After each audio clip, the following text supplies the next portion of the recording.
প্রিয় দর্শকবৃন্দ, আসসালামু আলাইকুম। আজকে আমরা জানবো জাহাজের জাহাজ খ্যাত একটি ভ্যানগার্ড সম্পর্কে। কথাটি অবিশ্বাস্য হলেও আমরা যে জাহাজটি নিয়ে আলোচনা করতে যাচ্ছি সেটা সম্পর্কে জানার পর আপনাদের হয়তো বিশ্বাস করতে অসুবিধা হবে না। আবিষ্কার যুগের অনন্য এক মাইল ফলক, জাহাজের উপর জাহাজ নিয়ে দাপিয়ে বেড়ানো সেমি সাবমার্সিবল হেভি লিফট জাহাজটি সামুদ্রিক পরিবহন শিল্পে নেদারল্যান্ড ভিত্তিক ডকওয়াইস নামক একটি হোল্ডিং কোম্পানির মালিকানাধীন $240 মিলিয়ন ব্যয়ে 2012 সালে নির্মাণ করা হয়। বিখ্যাত নির্মাণকারী প্রতিষ্ঠান হুন্দাই হেভি ইন্ডাস্ট্রিজ দ্বারা নির্মিত এই জাহাজটির নাম বোকা ভ্যানগার্ড। 2013 সালে প্রথমবারের মতো 275 মিটার দৈর্ঘ্য এবং 70 মিটার প্রস্থের এই ভ্যানগার্ডটি সমুদ্রযাত্রা শুরু করে। 91,784 গ্রস টন এই জাহাজটি নিজের চেয়ে বড় বড় জাহাজ বহন করতে সক্ষম। এখন পর্যন্ত একসাথে 1,10,000 টন বহন করা জাহাজটি শুধুমাত্র বড় বড় জাহাজ বহন করে এমন কিন্তু নয়।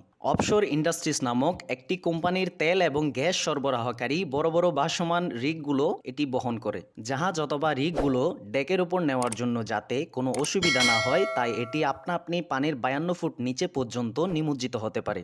এটি পানির নিচে নিমজ্জিত করার জন্য এর বিশেষভাবে ডিজাইন করা ব্যালাস্ট ট্যাঙ্কগুলো পানি দ্বারা পূর্ণ করা হয়। ফলে এই ভ্যানগার্ডটির ওজন বেড়ে যায় এবং আস্তে আস্তে পানির নিচে ডুবতে শুরু করে। সবকিছু পরিমাপ করে বসানোর পর পাম্পের সাহায্যে ট্যাঙ্কের ভেতর থেকে পানি বের করে আনা হয়। এই ভ্যানগার্ডটির কাজ হলো বহন করা জাহাজ এবং প্ল্যাটফর্মগুলোকে তাদের গন্তব্যে পৌঁছে দেওয়া। ভ্যানগার্ডটিকে এমনভাবে ডিজাইন করা হয়েছে যে এটি পানিতে নিমজ্জিত হলেও পুরোপুরিভাবে ডুবে যায় না। এর ডেকের উপর 4টি কাঠামো রয়েছে ভারসাম্য রক্ষায়, যেগুলো বিভিন্ন জায়গায় স্থানান্তর করা যায়। শুধুমাত্র বোকা ভ্যানগার্ড নয়, ব্লু মার্লিন এবং ব্ল্যাক মার্লিন সহ ডগওয়াইস কোম্পানির আরও দুটি বিখ্যাত ভ্যানগার্ড রয়েছে যেগুলো বোকা ভ্যানগার্ডের মতোই কাজ করে। এগুলোর সেমি সাবমার্সিবল ডিজাইন এবং কার্যক্ষমতা বিশ্বের অন্যতম গুরুত্বপূর্ণ জাহাজগুলোর মধ্যে স্থান করে দিয়েছে।